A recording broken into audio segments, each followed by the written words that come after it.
नमस्कार, अश्विनी चॅनलवर तुमचं खूप मनापासून स्वागत। आज आपण बनवायचे आहेत ओव्याच्या पानांची भजी। ही बघा, अशी ओव्याची पानं आहेत। हे मी सर्व काढून घेतलेलं आहे। आता एक एक पान आपण काढून घेऊया आणि त्याच्यात डाळीचं पीठ, मिरचीचा ठेचा आणि किंचितसर सोडा मीठ घालून भजी बनवूया। हे अख्ख्या पानाचं पण भजं बनतं, पण असं आपल्याला बनवायचं नाही आहे। हे पान आता धुवायचं आहे आणि कात्रीने कापून घ्यायचं आहे। आपण करतोय ओव्याच्या पानांची भजी। ही बघा, पानं स्वच्छ धुवून घेतलेली आहेत। आता काही भजी अशी पानांचीही करू शकतो, पण मी ही पानं आता चिरून घेणार आहे। बाकीची सर्व पानं मी इथे चिरून ठेवली आहेत। मिरची आहे, खरडा आहे, जिरं आणि मीठ आहे, डाळीचं पीठ, तांदूळाचं पीठ आणि हा खायचा सोडा।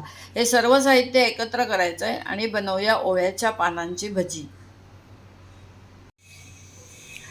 ओव्याची पानं चिरून अशा प्रकारे आपण हे पीठ कालवून घेतलं आहे। आता आपण तेल तापायला ठेवलं आहे। कढईत भजी सोडून घेऊया आणि बनवूया ओव्याच्या पानांची भजी। हे पहा, भजी तळायला सुरुवात केली आहे। गॅस मीडियम ठेवायचा आहे। हे बघा, भजी तळून झालेली आहेत। हे पहा, अशा प्रकारे आपली बनली आहेत ओव्याच्या पानांची भजी। एकदम रुचकर झाले आहेत, झकास झाले आहेत। मी खाऊन पाहिलं आहे भजं, एकदम छान लागतं।